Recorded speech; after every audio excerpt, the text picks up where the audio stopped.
સુરત શહેર અને જિલ્લામાં દારૂનું વેચાણ કરતા બુટલેગરો સામે કાર્યવાહીની માંગણી કરાઈ। કોંગ્રેસ નેતા દર્શન નાયકે સરકારને રજૂઆત કરી। દર્શન નાયકે સુરતના ગ્રામ્ય વિસ્તારોમાં દારૂનું વેચાણ અને ઉત્પાદન કરતા એકમો સામે કાર્યવાહી કરવા ગૃહ રાજ્યમંત્રી તેમજ સરકારને રજૂઆત કરી।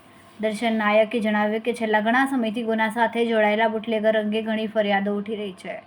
કોંગ્રેસ નેતા દ્વારા પોલીસ વિભાગ દ્વારા તૈયાર કરેલ 538 બુટલેગરોની યાદી સાથે સરકારને રજૂઆત કરાઈ। રજૂઆત માટે જણાવ્યું 2024માં 43 બુટલેગરો સામે પાસા અને 93 સામે તડીપારની દરખાસ્ત થઈ હતી।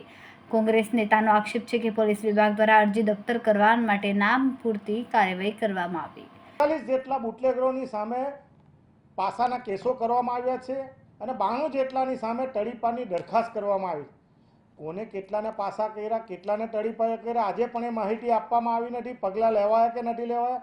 બાકીના જે છે 350થી વધુ બુટલેગરો એ આજે પણ ખુલ્લેઆમ દારૂ વેચી રહ્યા છે। તમે જો તાલુકે ઠેર ઠેર દારૂની હાથડીઓ આજે ખુલ્લેઆમ છે। એવું દેખાઈ આવે છે સ્પષ્ટ રીતે કે બુટલેગરોને આ વિભાગના અધિકારીઓની સાંઠગાંઠ છે અને એના આધારે આ પગલાં લેવામાં આવતા નથી એવું મારું સ્પષ્ટ માનવું છે। ફરીવાર માન્ય ગૃહમંત્રીશ્રીને મેં પત્ર લખીને વિનંતી કરી છે ગઈકાલે કે આ ફરિયાદ મેં 25/11/2024ને રોજ કરી છે। તમે જે માહિતી માગી છે એ માહિતી પોલીસ વિભાગ પાસે છે જ, તો પોલીસ વિભાગ શા માટે પગલાં લેતી નથી? અને જો એ પગલાં ન લેતા હોય તો એવા કયા અધિકારીઓ છે કે જે આ લિસ્ટેડ બુટલેગરોની સાથે સંબંધો ધરાવે છે અને એના આધારે એની જે આર્થિક છે એ માહિતી પણ ભેગી થવી જોઈએ। એના પુરાવાઓ પણ અમારી પાસે છે।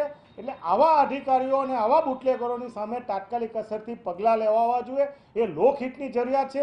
અને આપ જ્યારે ગૃહમંત્રી તરીકે જ્યારે વાતો કરતા હોય કે કોઈ પણ ચમરબંધીને છોડી દેવામાં ન આવે, એને માફ ન કરવામાં આવે, ત્યાં તો આ સમાજનું દૂષણ છે, આ સમાજને માટે દૂષણ છે। આ ગાંધી અને સરદારનું ગુજરાત છે અને તમે વારંવાર ગાંધી અને સરદારની વાત કરતા હોય તો આપણા બધાની વિશેષ જવાબદારી છે।